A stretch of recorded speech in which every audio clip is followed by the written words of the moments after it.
सगळ्यांना 2 मिनिटं दिलेत, मला 20 सांगितले. माहिती नाही, कमी करू. ओके. व्यासपीठावरील मान्यवर, क्षत्रिय अहिर शिंपी समाजाचे सगळे पदाधिकारी आणि उपस्थित बंधू भगिनींनो, ॲक्च्युली बागुल साहेबांनी मला फसवलं आहे असं मला वाटायला लागलं आहे. याचं कारण असं आहे की सुरुवातीच्या बागुल साहेबांचं मी कोलबेनचे आहेत, मेटकर सरांची ॲक्मे प्रोसेस आहे, अशा अनेक जणांचं मी आत्ता भाषण ऐकत होतो. त्यांचं सगळ्यांचं ऐकल्यानंतर मला असं वाटलं की मी इथे वेगळे येऊन काय बोलणार आहे. ॲक्च्युली इतकं सुंदर. सो मला त्यांनी असं सांगितलं की तुम्ही उद्योग प्रेरणा देण्यासाठी येऊन बोला. मी इथे उद्योग प्रेरणा घेण्यासाठी आलो आहे असं मला वाटायला लागलेलं आहे.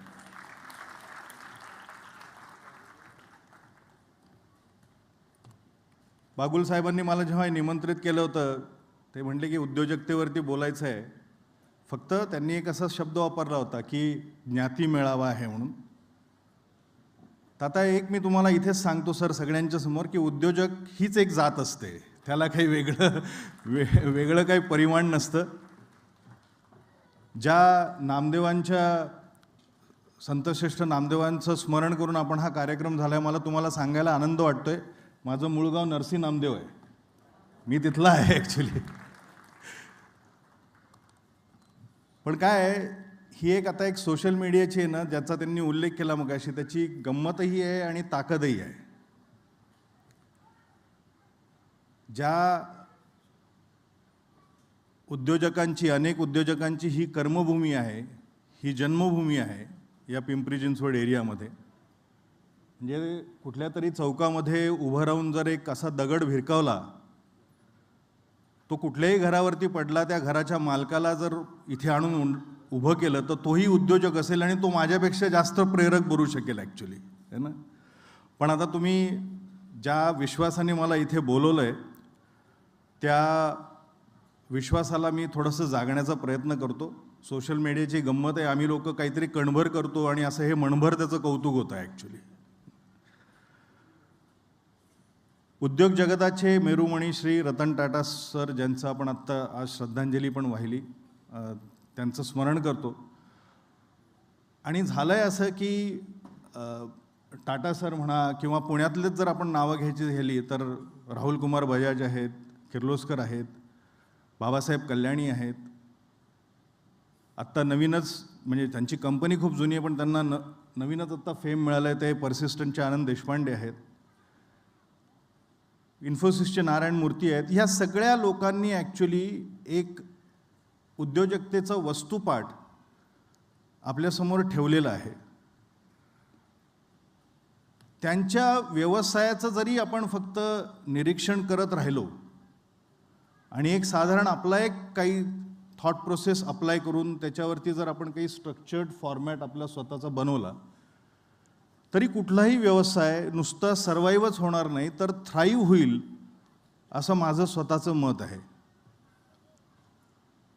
मी स्वतः जे काय आत्ता तुमच्यासमोर बोलणार आहे हे ह्या लोकांना ऑब्झर्व करून करून आणि थोडंसं इकडचं तिकडचं वाचून एक स्वतःची थॉट प्रोसेस जी तयार झालेली आहे ती मी तुमच्याशी शेअर करणार आहे. त्याच्यातले बरेच मुद्दे खरं तर पहिल्या जे पुरस्कारार्थी आहेत त्यांच्या बोलण्यामधनं आलेले आहेत. काही रिपीट होतील पण तरी मी प्रयत्न करतो काहीतरी वेगळं सांगण्याची. आपल्याकडे काय असतं की बऱ्याचदा आहे ना काही गोष्टींची टूम निघते आपल्याकडे. म्हणजे जसं ते आपल्याकडे आजकाल चुलीवरच्या जेवणाचं बरंच निघालेलं असतं. कुठल्याही गोष्टीसाठी चुलीवरचं आईस्क्रीम ऐकलं मी परवा,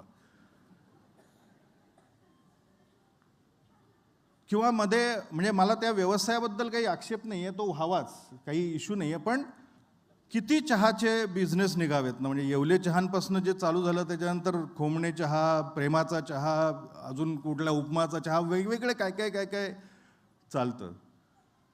तसं आजकाल आहे ना थोडंसं पियर प्रेशर चालू झालेलं आहे बऱ्याच लोकांच्यावरती की उद्योजक व्हा, हा एक मोठा धोशा आजकाल सगळीकडे बोलला जातो. म्हणजे कालच माझं आहे ना इथे DY पाटीलमध्ये ॲक्च्युली एंटरप्रेनरशिप डेव्हलपमेंट सेलचं उद्घाटन करायचं होतं, तिथं भाषण होतं.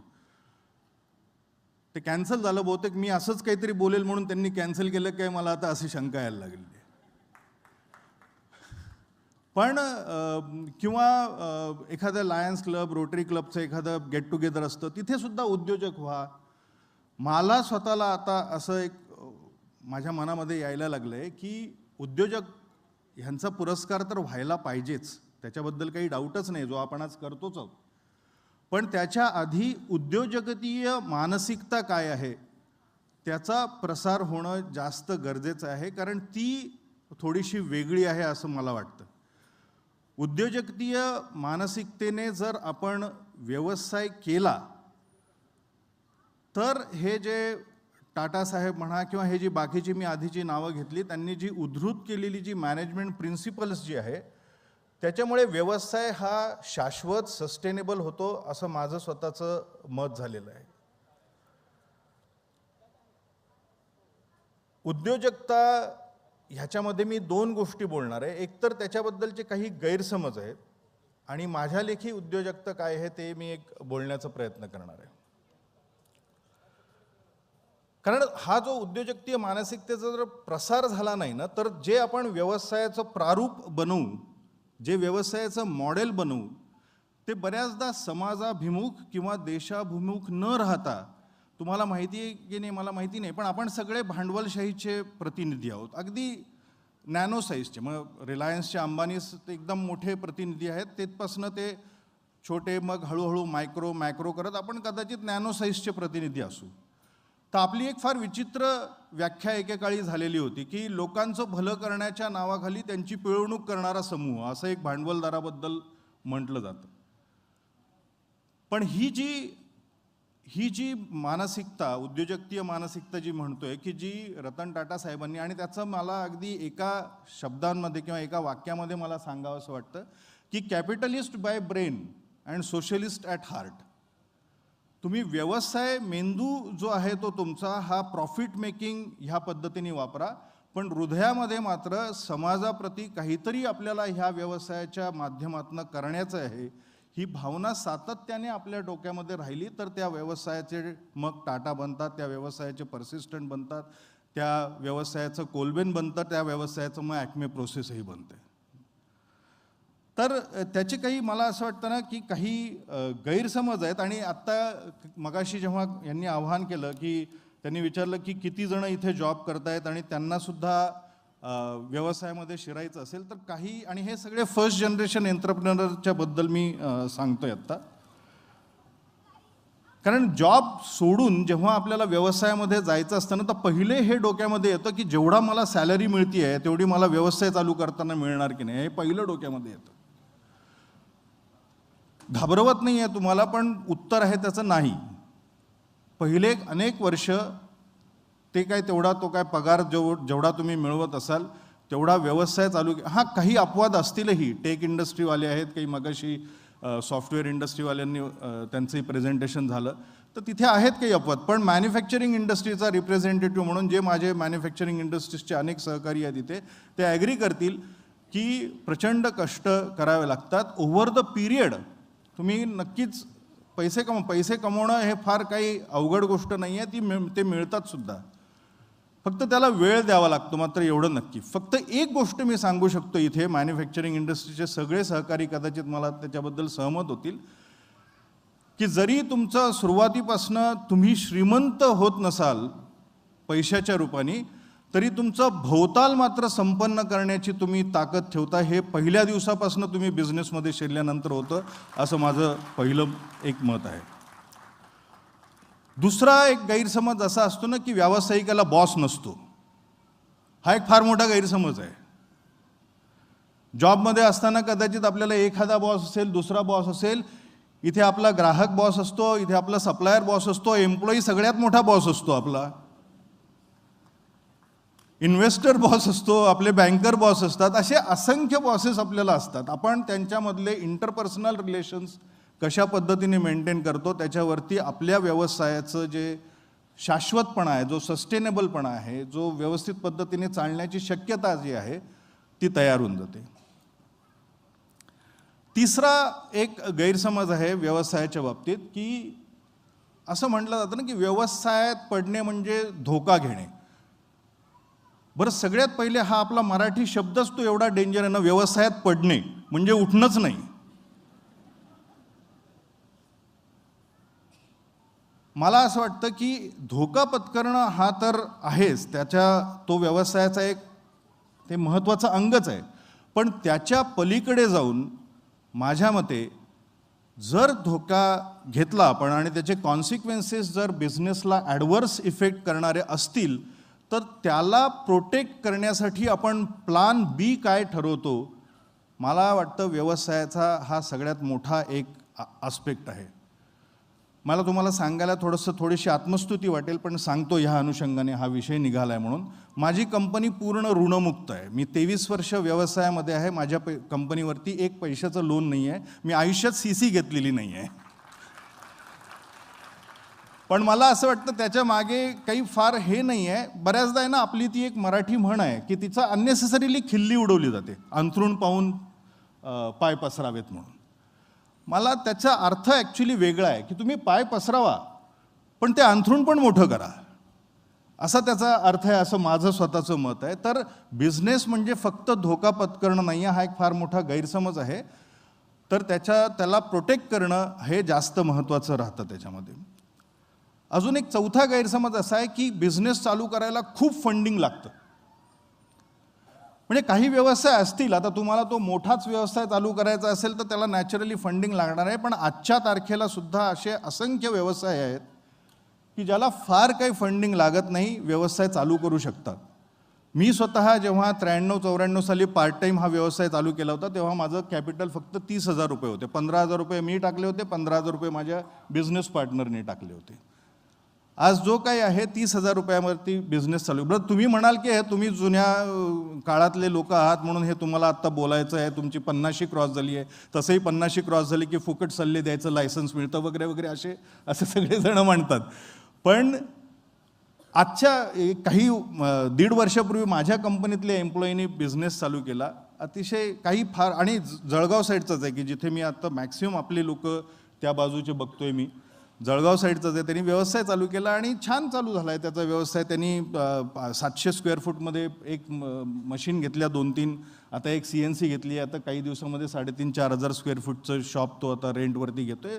व्यवस्थित चालू आहे. मला म्हणायचं हे आहे की तो एक मनामध्ये जर काही तुमच्या भीती असेल, फोबिया असेल की व्यवसाय चालू करण्यासाठी नेहमी खूपच पैसे लागतात, तर असं नाही आहे. जर तुम्ही जॉब केला आहे, त्याच्यातनं काही तुम्ही छोटंसं कॉर्पस जनरेट केलं आहे, तर त्याच्यातनं व्यवसाय चालू करू शकतो. एक उल्लेख मगाशी कोणीतरी बोलताना टॅक्सबद्दलचा केला होता. मला असं वाटतं अभिजित सरांनी केला होता, भांडारकर सरांनी जे क्लास घेतात. व्यवसाय मोठा करायचा म्हणजे टॅक्स वाचवायचा असा एक समज झाला. आणि इथे काही चार्टर्ड अकाउंटंट लोक पण आहेत आणि त्यांनी तो चांगल्या पद्धतीने सल्ला दिलेला आहे, याचा मला फार आनंद आहे. लेजिटिमेट पद्धतीने जो काही टॅक्स वाचवायचा तो वाचवायलाच पाहिजे, त्याच्यामध्ये काही डाऊट नाही आहे. पण ज्याला अनऑर्थोडॉक्स पद्धतीने त्याचा उल्लेख करण्याची मला गरज नाही आहे, पण जर कोणी टॅक्स वाचवणे त्यांनी जर काही बिझनेस मोठा होत असेल, असं जर कोणाला वाटत असेल तर तो गैरसमज आहे, असं माझं स्वतःचं मत आहे. इनफॅक्ट जेवढा आपण टॅक्स भरू तेवढा आपल्याकडे व्यवसायाची वृद्धी करण्यासाठी जास्तीत जास्त पैसे अवेलेबल होतात. टॅक्स वाचवला तर कदाचित ॲज अ पर्सन आपण श्रीमंत होऊ, पण बिझनेस गरीब राहतो. बॅलन्स शीट आपलं स्ट्रॉंग नाही आहे आणि घरामध्ये BMW आहे, तर त्याचं आपलं क्रेडिट वर्दीनेस काहीही नसतो. त्याच्यामुळे त्यांचे मी विशेष आभार मानतो, ज्यांनी इथे उल्लेख केला की टॅक्स तुम्ही भरायला पाहिजे, त्याच्याबद्दल धन्यवाद. तर हा एक गैरसमज लोकांनी मनातनं काढून टाकायला पाहिजे. असे अनेक आहेत, मी जास्त याच्यावरती बोलत नाही. एक शेवटच्या 5 गोष्टी ज्या आहेत, ज्या मला समजलेल्या आहेत उद्योजकतीय मानसिकतेबद्दल, त्याचा एक थोडासा उल्लेख करतो आणि मग थांबतो. की सगळ्यात पहिले जे मी मगाशी म्हटलं की निर्णय घेताना त्याच्यामध्ये धोका किती आहे, त्या धोकाला काउंटर करण्याची आपली मानसिकता आहे का, ही पहिली गोष्ट झाली. दुसरी गोष्ट म्हणजे प्रचंड कष्ट करण्याची तयारी लागते. कारण काय आहे, जॉब करताना कितीही म्हटलं तरी थोडंसं आपल्याला वर्क लाईफ बॅलन्स वगैरे या ज्या सगळ्या गोष्टी ज्या आहेत त्याच्याबद्दल बोललं जातं. व्यावसायिकासाठी वर्क हेच लाईफ असतं, त्याला दुसरा काही चॉईसच नसतो. त्याच्यामुळे ते कष्ट आहेत, त्याच्यामध्ये प्रचंड कष्ट आहेत. बरं, हे सगळं दोन्ही केल्यानंतर म्हणजे तुमच्याकडे धोक्याला काउंटर करण्याची सिस्टम पण तयार झालेली आहे, तुमचं कष्ट करण्याची तयारी आहे. हे झाल्यानंतर सुद्धा अपयश येण्याची शक्यता असतेच, तर त्या अपयशाला मागे सारून पुढे जाण्याची तुमची मानसिकता आहे का? हे जर असेल तर तुम्ही व्यवसाय करण्यासाठी रेडीमेड मटेरियल आहात. फक्त हे जर नसेल तर मग व्यवसाय करायचंच नाही का? तर असं काही नाही आहे. ह्या सगळ्या गोष्टी शिकता येतात. व्यवसायाचं सगळ्यात भारी गोष्ट अशी आहे की जर तुम्हाला व्यवसाय शिकायचा असेल तर व्यवसाय करणे, याच्याशिवाय दुसरी युनिव्हर्सिटी नाही आहे. मी स्वतः एक असं एम्प्लॉई माइंडसेटचाच माणूस होतो. व्यवसायामध्ये आलो आणि सुदैवाने जे काय चालू आहे ते व्यवस्थित चालू आहे. मी मराठी मीडियमचा आहे, तुमच्यातले सुद्धा बरेचसे मराठी मीडियममधले असतील. आपल्या वेळेस तो एक सुविचार होता की मनुष्य हा आयुष्यभराचा विद्यार्थी असतो. आजकालच्या मॅनेजमेंट जार्गनमध्ये त्याला लर्निंग, अनलर्निंग आणि रिलर्निंग प्रोसेस म्हणतात. ती एक व्यावसायिकांनी आपण समजून घेतली पाहिजे की ज्याच्यामध्ये आपण जे काय शिकतो, ज्या बेसिसवरती आपण व्यवसाय चालू केलेला असतो, तो एक वेळ अशी येते की ती आपल्याला अनलर्न करावी लागते. अनलर्न म्हणजे आपल्याला कोणाला तरी दुसऱ्याला डेव्हलप करावं लागतं. आपलेच स्वतःचे क्लोन आपल्याच ऑर्गनायझेशनमध्ये तयार करावे लागतात की जे आपलं काम ते करतील आणि आपण दुसरं कुठलं तरी आव्हान स्वीकारण्यासाठी तयार होऊन जातो. मगाशी मला असं वाटतं बागुल साहेबांनी त्यांचे दाखवले आत्ता की कतारमध्ये त्यांचं काम चालू आहे आणि 5-6 इंडस्ट्रीज त्यांनी डेव्हलप केलेल्या आहेत. आत्ता याच्या आधी ज्यांनी सत्कार स्वीकारला त्यांचं इलास्टोमर बिझनेसमध्ये त्यांनी आत्ता डायव्हर्सिफाय केलेलं आहे. हे डायव्हर्सिफिकेशन तेव्हाच शक्य होऊ शकतं जेव्हा आपण अनलर्न करून नवीन गोष्ट कुठली तरी रिलर्न करतो. सो ही एक महत्त्वाची गोष्ट आहे. पुढची महत्त्वाची गोष्ट आहे ती म्हणजे निर्णय क्षमता डेव्हलप करणे. बऱ्याचदा काय होतं की आपण आहे ना योग्य निर्णय कसे घ्यावेत हे शिकण्याची वाट बघत बसतो. ते कधीच होत नाही दुर्दैवाने.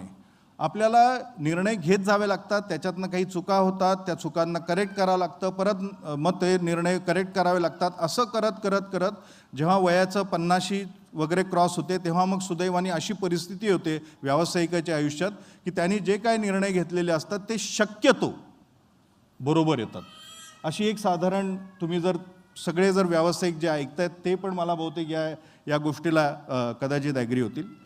निर्णय क्षमता एकदा डेव्हलप केल्यानंतर पुढची गोष्ट येते ती म्हणजे कृतिशीलता. कारण आपण नुसतंच विचार केला आणि जर त्याच्यावरती इम्प्लिमेंटेशन केलं नाही तर मग त्याचा काही फायदा नाही. आणि असं बऱ्याचदा होतं, बोर्डरूममध्ये गोष्टी होतात, चर्चा होते, एक्सेल शीटवरती प्रेझेंटेशन केलं जातं, पॉवर पॉईंट दिले जातात, पण जेव्हा कृती करायची तिथे मग लोक मागे पडतात. आणि प्लॅनिंग विदाऊट ॲक्शन इज हॅल्युसिनेशन असं हेनरी फोर्ड म्हणून गेलं. म्हणजे आभासी जगामध्ये आपल्याला सारखं असं आपल्याला वाटत असतं की आपण खूप बिझी आहोत, आपण खूप काम करतो आहोत, पण ॲक्च्युली व्यवसायाची जी ग्रोथ व्हायला पाहिजे ती त्या प्रोसेसमध्ये अडकलेली राहते. सगळ्यात शेवटचा आणि महत्त्वाचा मुद्दा म्हणजे पाठपुरावा करणे. असे अनेक उद्योग मी बघितलेले आहेत, माझे उद्योजक मित्र आहेत की ज्यांनी केवळ चिकाटी आणि पाठपुरावा या गुणांच्या जोरावरती नुसतं पुण्यामध्येच नाही, राज्यामध्येच नाही, देशामध्ये नाही, तर जगाच्या पटलावरती आपलं नाव रोशन केलेलं आहे. त्यांनी अतिशय चांगलं काम केलेलं आहे. रेक रॉक जो मॅकडोनल्डचा फाउंडर आहे त्याच्या लाईफवरती ना एक पिक्चर आहे फाउंडर म्हणून. त्याच्यामध्ये एक फार छान वाक्य आहे की परझर्वन्स बीट्स जीनियस. आणि मी असे असंख्य उदाहरणं बघितलेत की ते कदाचित अकॅडमिकली कदाचित फार हुशार नसतील, पण फक्त चिकाटी आणि पाठपुरावा या जोरावरती त्यांनी खूप चांगली कामं केलेली आहेत. माझं स्वतःचं उदाहरण द्यायचं झालं तर 2002 साली जेव्हा मी व्यवसाय चालू केला तेव्हा मला एक स्टुडर नावाची मशीन घ्यायची होती, जी आमच्या व्यवसायामध्ये लास्ट वर्ड आहे. एकदा तुमच्याकडे स्टुडर आहे म्हटल्यानंतर आमच्याकडे कस्टमर प्रश्नच विचारत नाही. मला पहिली स्टुडर घेण्यासाठी 18 वर्ष वाट बघावी लागली. 2020 साली मी पहिली स्टुडर घेतली, ती सुद्धा सेकंड हँड, कारण आजही त्या स्टुडरची किंमत 4.5-5 कोटी रुपये आहे. पण मला सांगायला आनंद वाटतो की माझी दुसरी स्टुडर इमिजिएटली 2021ला आली. आज माझ्याकडे 2 स्टुडर आहेत. आणि सगळ्यात शेवटचं म्हणजे की स्वप्न बघणं थांबायचं नाही. आणि हे स्वप्न बघणं हा थोडासा रोमॅन्टिझमचा शब्द झाला, पण हे स्वप्न बघण्याला जर आपण मॅनेजमेंट जार्गनमध्ये टाकायचं झालं तर आपला बिझनेस प्लॅन हा आपल्याला सातत्याने आपल्या डोळ्यासमोर पाहिजे. त्याच्यावरती जे काम करायचं आहे, त्याच्यावरती जे स्वॉट ॲनालिसिस आहे, त्याच्याशी रिलेटेड जी काही आपल्याला ॲक्शनेबल्स करायची की व्यवसायाची सातत्याने आपल्याला वृद्धी करायची आहे, ह्या 5 गोष्टी मला असं वाटतं, मी जे आधी मी तुम्हाला नावं सांगितली, धुरंधर व्यक्ती सांगितल्या, त्यांच्या आयुष्याचा अभ्यास करून हे माझ्यापुरता हा मी सिलेबस तयार केलेला आहे, जो मला असं वाटलं की तुमच्याशी मी शेअर करावा. 5 गैरसमज सांगितलेले आहेत. अमृतवेल कादंबरीमध्ये ना वि स खांडेकरांचं एक फार मस्त वाक्य, अलंकारिक वाक्य आहे, खूप मोठं, पण त्याच्यामधला मानव किंवा मनुष्य हा शब्द जर उद्योजक या शब्दाने जर रिप्लेस केलं ना, तर उद्योजकाची एकदम परफेक्ट व्याख्या तयार होते त्याच्यामध्ये. खांडेकर लिहून गेले आहेत की भग्न स्वप्नांना कवटाळून बसण्यासाठी मनुष्य जन्माला आलेला नाही आहे. मानवाचं मन हे भूतकाळाच्या साखळदंडांनी करकचून बांधून ठेवता येत नाही, तर त्याला भविष्याच्या गरुडपंखाचं वरदानही लाभलेलं आहे. एखादं स्वप्न पाहणं, ते फुलविणं, ते सत्यसृष्टीत उतरावं म्हणून धडपडणं, त्या धडपडीतला आनंद लुटणं आणि दुर्दैवानं ते स्वप्न भंग पावलं तर रक्ताळलेल्या पावलांनी त्याच्या तुकड्यावरून दुसऱ्या स्वप्नामागे धावणं हा मानवी मनाचा धर्म आहे. मनुष्याच्या आयुष्याला अर्थ तो येतो यामुळे. तर मला आज बागुल साहेब आणि बाकी पदाधिकाऱ्यांनी माझे जे विचार आहेत ते शेअर करण्यासाठी बोलवलं. मला खरंच म्हणजे मी हे खोटा विनय म्हणून मी हे सांगत नाही आहे, पण इथे ज्या ज्या लोकांना ऐकलं त्या लोकांच्याबद्दल प्रचंड आदर झालेला आहे. कारण ती कामसुद्धा ज्या परिस्थितीमधनं मी गेलो, ज्या पद्धतीने बिझनेस उभारायला, त्या सगळ्या परिस्थिती मी अगदी सहजपणे त्या सगळ्यांशी कोरिलेट करू शकतो. कारण जेवढे आपले ते वपू काळे म्हणून घेतले की जेवढे आपले पर्सनल प्रॉब्लेम असतात ते युनिव्हर्सल प्रॉब्लेम असतात. माझे जे प्रश्न होते ते तुमच्या सगळ्यांचे प्रश्न होते. त्या प्रश्नांना उत्तरं देत तुम्ही व्यवसाय तुमचे इथपर्यंत आणलेले आहेत. तुम्हाला सगळ्यांना ज्या इथे पुरस्कारार्थी आहेत, ज्यांना पुरस्कार, त्या सगळ्यांचं हार्दिक अभिनंदन. जे इथे ॲस्पिरंट आहेत की ज्यांना व्यवसायामध्ये शिरायचं आहे, त्या सगळ्यांना हार्दिक शुभेच्छा. आणि तुम्ही सगळ्यांनी माझे हे 2 शब्द ऐकून घेतले त्याबद्दल तुमचे धन्यवाद. नमस्कार.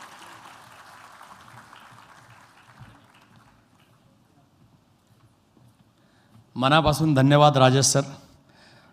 आणि आम्हाला जे अपेक्षित होतं हे तुमच्या फेसबुकला वॉलला पण तसं लिहिलं आहे सरांनी की ज्ञानाची आणि माहितीची देवाणघेवाण करूया. अत्यंत व्यापक